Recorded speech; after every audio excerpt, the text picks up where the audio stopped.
आज मैं दादाजी की चौपाल से जो कहानी सुनाने जा रही हूँ उसका शीर्षक है भरत जैसा भाई। बड़े दिन गुजर गए।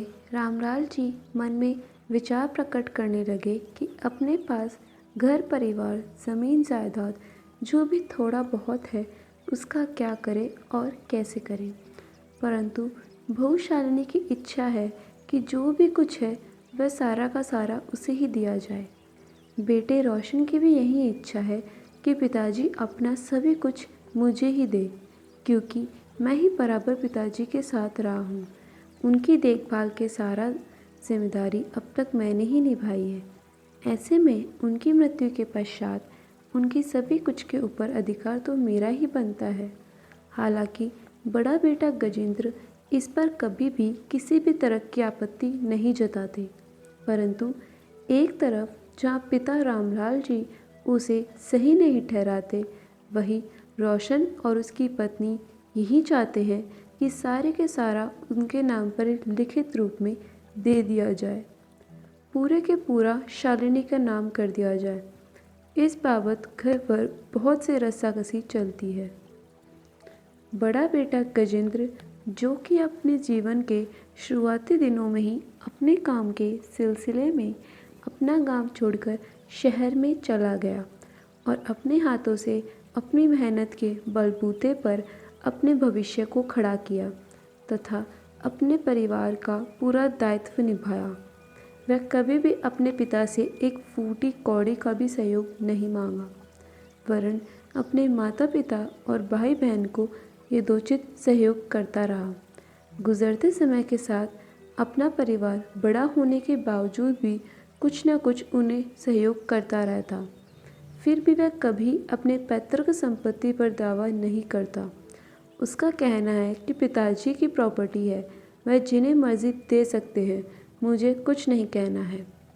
इधर रोशन अपनी पत्नी तथा ससुर जी की सलाह पर अपने मनोदशा को बदलते जा रहा है और अपनी पत्नी के ज़रिए अपने पिता पर दबाव डालने की कोशिश में है कि उसके पिता पूरी प्रॉपर्टी को या तो शालिनी के नाम पर कर दे या तो उसके बच्चे के नाम पर लिखित रूप से दान पत्र बनवा दे। परंतु रामलाल जी की मन स्थिति को भांपते हुए शालिनी यह निश्चित करना चाहती है कि उनकी मनोदशा क्या है। शालिनी एक रोज़ अपने ससुर रामलाल जी को कहने लगी, आपको जो भी करना है जल्दबाजी क्यों नहीं करते। कल को भाई साहब के साथ साथ उनके बच्चे लोग भी आकर यहाँ पर कब्ज़ा जमा बैठेंगे तो हम लोग क्या करेंगे। भाई साहब तो अमीर लोग हैं, उनके बच्चे लोग भी अच्छी नौकरी करते हैं, उन्हें ज़रूरत ही कहाँ रह गई कि आपसे ज़मीन का हिस्सा मांगे। आप तो खामखा उन्हें हिस्सा देने की बात करते रहते हैं, जबकि वह लोग आप लोगों से दूर बड़े मज़े से रह रहे हैं और हम हैं कि सदा आपकी देखभाल करते रहते हैं। ऐसे में आपकी पूरी संपत्ति पर पूरा का पूरा अधिकार तो हमारा ही बनता है ना।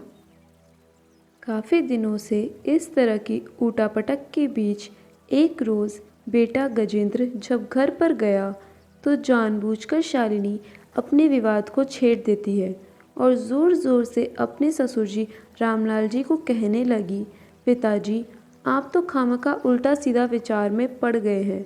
हमारे पास कुछ भी तो नहीं रहा, केवल इस मकान वगैरह के अलावा आपका बेटे के पास कोई ठोस काम भी नहीं है।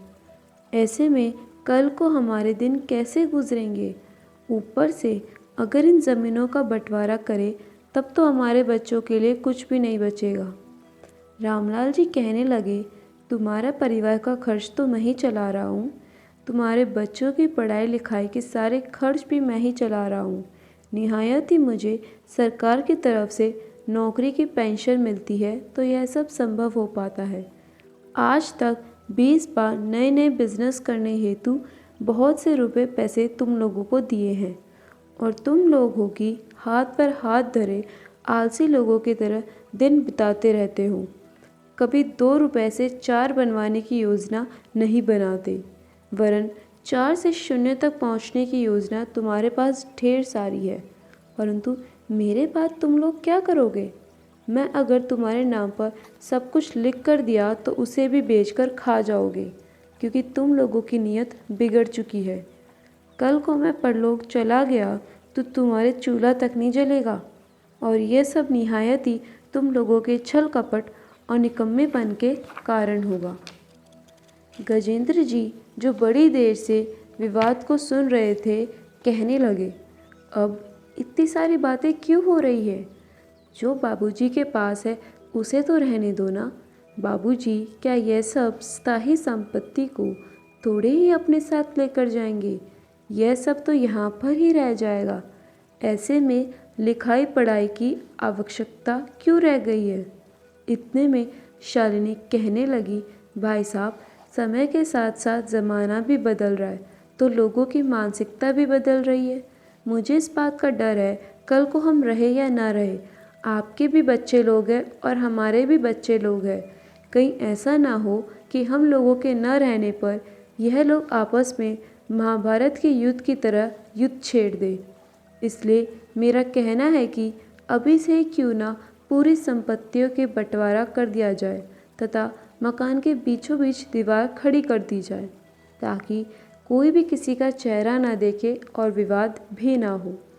कल को क्या पता क्या हो, मुझे तो कल के बारे में सोचकर डर लग रहा है। गजेंद्र, जो बड़ी देर से सभी की बातें सुन रहे थे, कहने लगे, देखो, एक बात अपने दिल से समझ लो कि तुम लोग अगर अपने दिल से इस बात को सोचते हो कि मुझे भगवान रामचंद्र जी की तरह बड़ा भाई मिलना चाहिए और भगवान राम जी जिस तरह अपने राजपाट को त्याग कर वनवास चले गए थे, अपना राज सिंहासन का मोह त्याग दिया था और उन्हें छोटे भाइयों के लिए छोड़कर वनवास को चले गए थे, ठीक उसी प्रकार कोई भी बड़े भाई अपने मन में ऐसी तमन्ना भी रख सकता है कि मेरा छोटा भाई भरत जैसा हो, जो खुशी खुशी राज सिंहासन पर बैठने को मना कर देता और उस पर बैठने के बजाय बड़े भाई राम जी की पादुका को राज सिंहासन पर रखकर राज्य कार्य चलाता रहे और वनवास का समय पूरा करने के बाद जब रामचंद्र जी वापस अयोध्या में लौटे तो उन्हें वह सिंहासन सौंप दिया जाए। क्या हम लोग ऐसे भरत के जैसे भाई की अपेक्षा नहीं कर सकते? अगर तुम्हारे मन में ऐसी कलुषता भरी है तो एक रोज़ तुम्हें ही नुकसान उठाना पड़ेगा, क्योंकि ये जो प्रॉपर्टी है पिताजी के गुजर जाने के पश्चात अगर पूरी की पूरी भी बिक्री करके अपना खर्च चलाते रहे तो भी पूरा नहीं कर पाओगे, नहीं पड़ेगा, क्योंकि लोगों को अपने मन को साफ रखने के साथ कर्मठ भी होना चाहिए।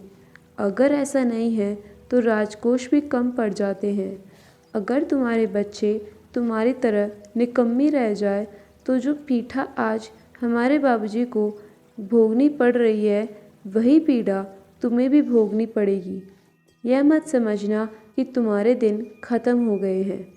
जो नफ़रत के बीज को आज तुम बो रहे हो, कल को वही बीज से जो फल होंगे वह कितने कड़वे होंगे, खुद ही समय के साथ साथ जान जाओगे। लोगों को हमेशा मन में उच्च विचार रखना चाहिए।